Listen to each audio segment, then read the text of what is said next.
c'est le moment de faire le point sur les actualités de la Guinée. À la une de cette édition, fonction publique, plus de 5000 dossiers d'engagement mis en cause. Le chef de cabinet de la fonction publique a animé ce matin un point de presse sur le sujet. Ouverture ce matin à Conakry de la 4e réunion scientifique sur la drépanosomiase humaine africaine. Elle regroupe une centaine d'experts, d'enseignants-chercheurs. Pendant 3 jours, ils vont échanger sur les stratégies de lutte contre la maladie. Clôture à Kindia de l'atelier de formation des formateurs sur l'enseignement des droits de l'homme dans les écoles des forces et de défense et de sécurité du pays. Mesdames et messieurs, bonsoir et bienvenue dans cette édition de nos informations. Le chef de l'État prend part à la 71e session de l'Assemblée générale des Nations unies. L'emploi des jeunes, une préoccupation mondiale, est au centre des discussions. L'ouverture a eu lieu ce mardi à New York en présence du président guinéen, Saleh Keita. La 71e session de l'Assemblée générale des Nations unies a ouvert ses portes ce mardi 20 septembre 2016 ici à New York. Elle est placée sous le thème « Les objectifs de développement durable, force universelle de transformation du monde ». Le président de la République, Professeur Alpha Condé, en compagnie d'une importante délégation, a rehaussé de sa présence cette cérémonie. Cérémonie au cours de laquelle le secrétaire général de l'ONU a mis un accent particulier sur l'emploi des jeunes. Le sommet mondial sur l'action humanitaire a permis de renforcer les opérations de secours pour s'orienter vers la prévention et la résilience ainsi que la réduction des besoins. Nous tirons parti, comme jamais auparavant, de l'énergie des jeunes, notamment grâce à l'action de mon tout premier envoyé pour la jeunesse et du nouvel envoyé spécial sur l'emploi des jeunes. Les partenariats avec le secteur privé se sont multipliés. Nous encourageons les entreprises à adopter des pratiques responsables qui soient les meilleurs pour la société et le monde. Migrants, réfugiés, Syrie, climat, terrorisme, Brexit, nouvelles tensions à l'est de l'Europe, en Ukraine, sans oublier toutes les menaces de conflit en Afrique. C'est en substance des questions qui ont été évoquées ici du haut de cette tribune des Nations Unies par toutes ces personnalités du monde au cours de cette ouverture de la 71e session de l'Assemblée générale des Nations Unies à New York. On reste toujours à New York. Il a été aussi question d'échanger sur les mouvements massifs des réfugiés et des migrants. La rencontre a pour objectif de concéder une réponse collective et définitive à la gestion des flux de réfugiés et migrants dans le monde. La ministre des Affaires étrangères et des Guinéens de l'étranger donne la position de la Guinée sur le sujet. Fatoumata Samoura est notre envoyée spéciale aux États-Unis. Les dirigeants du monde s'engagent à protéger les droits des réfugiés et des migrants. Par la même occasion, ils se disent disposés à sauver des vies, à partager la responsabilité du soutien et de l'accueil des réfugiés et des migrants dans le monde. Des engagements clairement définis dans un document appelé Déclaration de New York. La situation des réfugiés et des migrants reste encore un problème récurrent. Il exige que nous nous attelions à remédier aux causes profondes de ces déplacements à travers le renforcement et la mise en œuvre des instruments juridiques ainsi que la coopération internationale. Cette déclaration, adoptée par les 193 États membres, vise à fédérer les pays autour d'une approche plus humaine et mieux coordonnée de la gestion des mouvements massifs des réfugiés et des migrants. À travers un système plus responsable et préventif, la communauté internationale pourrait donner une réponse collective et définitive à cette problématique. L'accroissement des fonds humanitaires doit permettre également une intervention préventive qui contribuerait au financement de projets de développement pour les jeunes et les femmes, ainsi que les politiques nationales qui préviendraient les déplacements massifs. Dans ce cadre, mon pays a initié de nombreux projets en faveur des jeunes et femmes, dont la réalisation sollicite le soutien de nos partenaires bi- et multilatéraux. Ils permettront la création d'emplois pour les jeunes et l'autonomisation des femmes d'ici à l'an 2030. Même si le pacte mondial proposé par le secrétaire général de l'ONU est renvoyé à 2018, ce sommet aboutit tout de même à une déclaration politique, une lueur d'espoir pour des millions d'individus.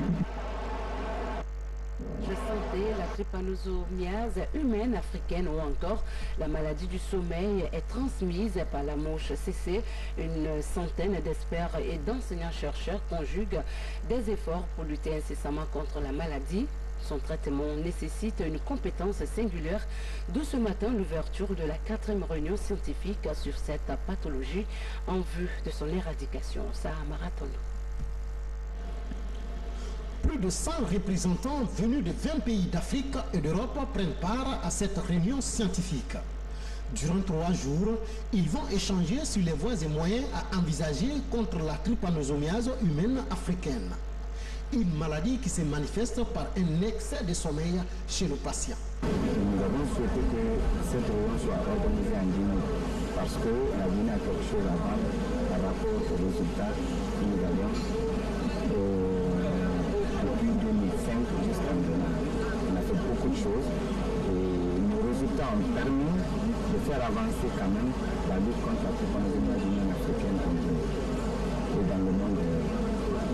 Je vous dis que c'est à cause de nos résultats que nous avons pu avoir qu'il y a eu l'intégration de la lutte antivectorielle comme deuxième composante, comme deuxième stratégie pour aller vers l'élimination de la maladie.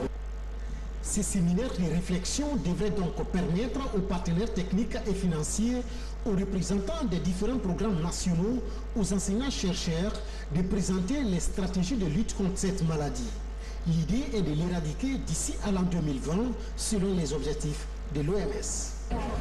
Ici, nous avons plusieurs présentations sur les nouvelles études que nous mettons en place et sur la nouvelle molécule, puisque nous avons une deuxième molécule administrable par voie orale.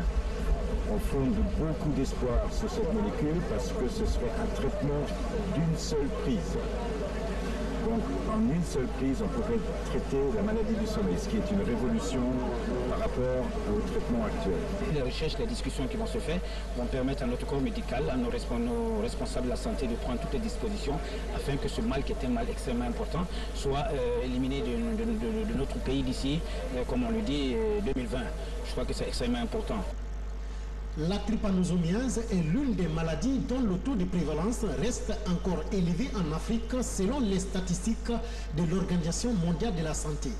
Et les mêmes statistiques révèlent que la Guinée reste l'un des pays les plus touchés d'Afrique de l'Ouest. La maladie est surtout détectée sur le littoral, notamment dans les préfectures de Bofa, Fouré-Karia, Dubreka et Koya.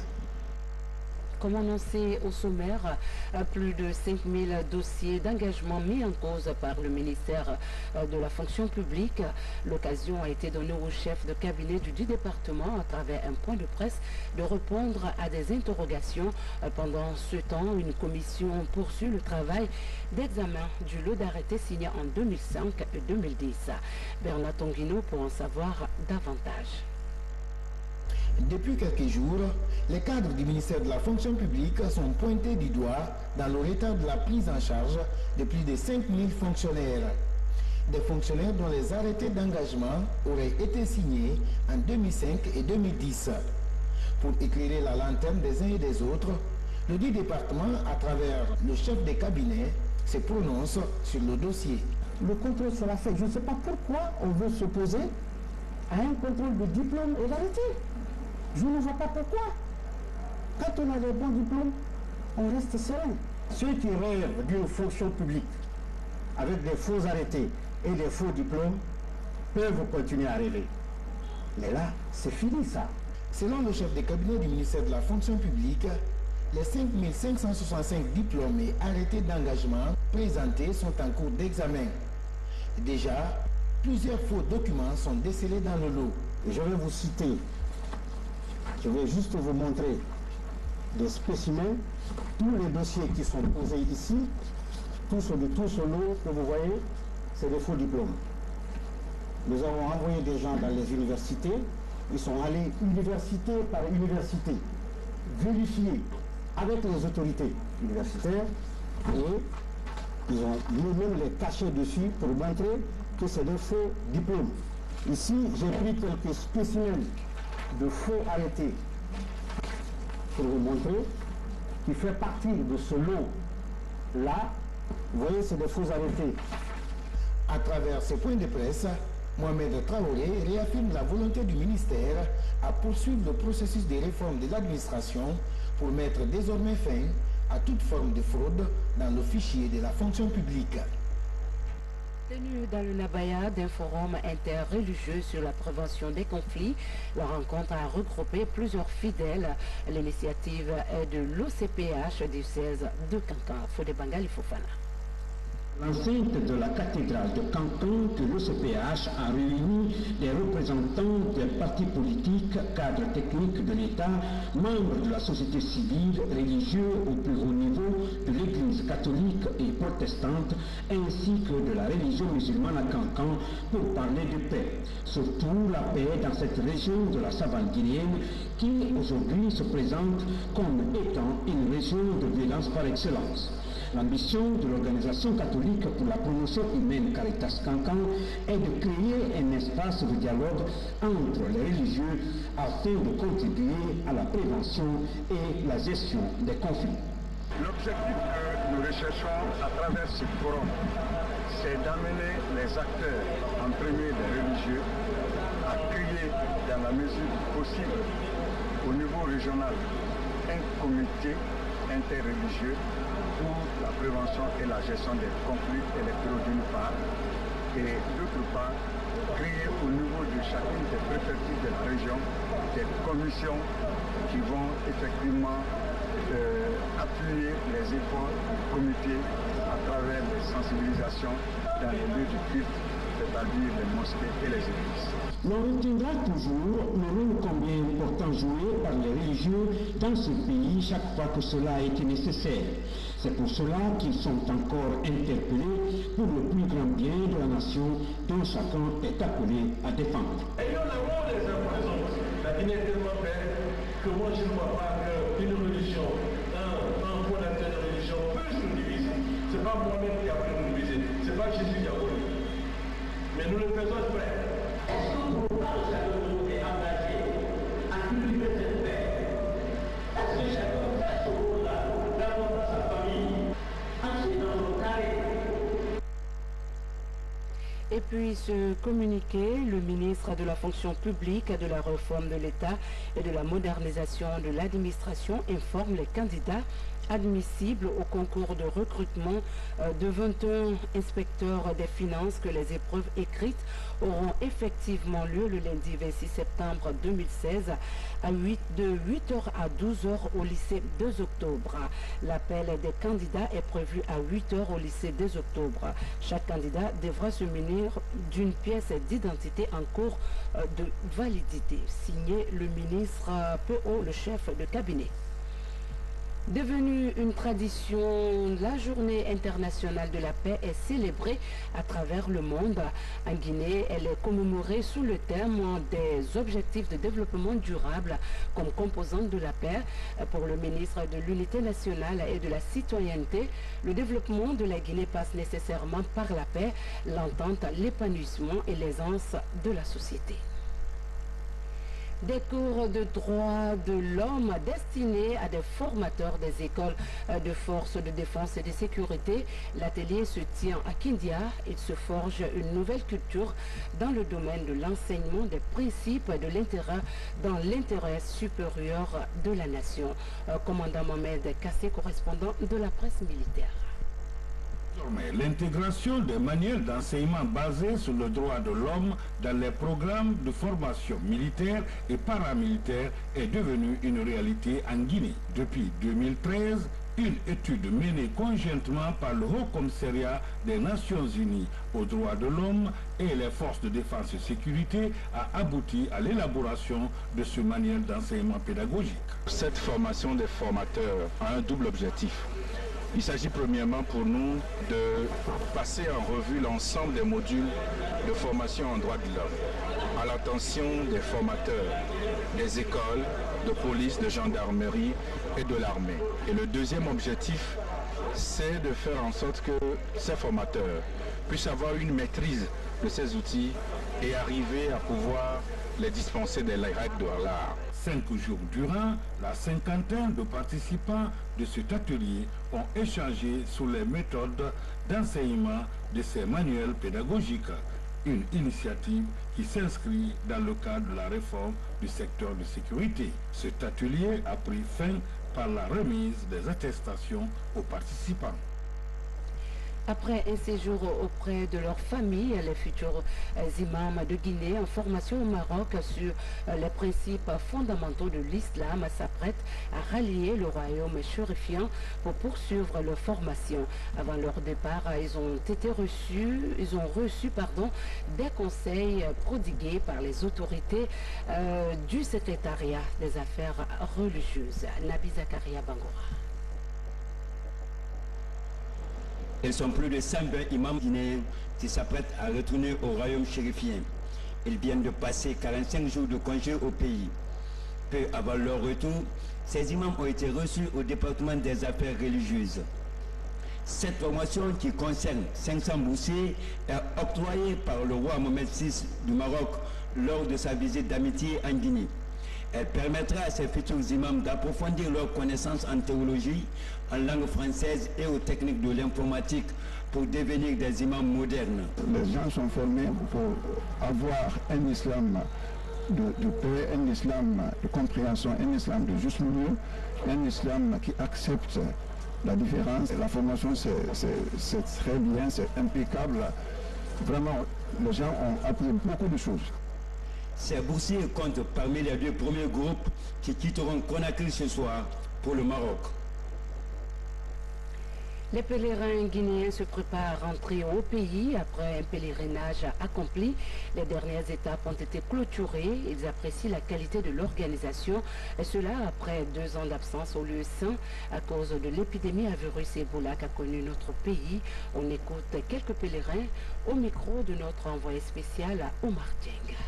À la Mecque, nous avons vu les pèlerins, peuls, malinqués, forestiers, toute une couche de toute une nation réunie autour d'un seul idéal. Nous remercions aussi le professeur Alpha Condé pour avoir fourni tous les efforts afin que ce pèlerinage soit un succès total. Eh bien, c'est une joie et une fierté d'être là à Mina pour accomplir mes obligations religieuses. Je souhaite, c'est un souhait pour d'abord que je vais adresser à mon pays pour que cette paix soit là toujours et que nous puissions venir au fur et à mesure à la Mecque. Nous avons passé 2 années sans venir ici et je pense que cette fois-ci la Guinée a été bien reçue. Je remercie le bon Dieu d'être venu effectuer justement le 5e pilier de l'islam. Et nous sommes très honorés par rapport à toute l'organisation qui a été faite au niveau de ce Hajj. Vraiment, c'est une autre innovation qui n'a pas son mot à dire. Il n'a nullement son mot à dire. Parce qu'en fait, par rapport à ce que les gens ont consommé, on pense que c'est quelque chose qui a été bien. Bien qu'il y a quelques failles qui restent, nous pensons que sûrement que l'année prochaine, il va y avoir plus d'envergure dedans. Ce que je déplore, il ne faut plus que la santé fasse des légèretés. Il y a eu des gens qui sont venus à la Mecque qui sont malades. D'autres marchent difficilement. D'autres sont vieux. Et il y a eu des décès. Et c'est un lieu, c'est vraiment le sport. C'est le marathon. c'est le service militaire islamique.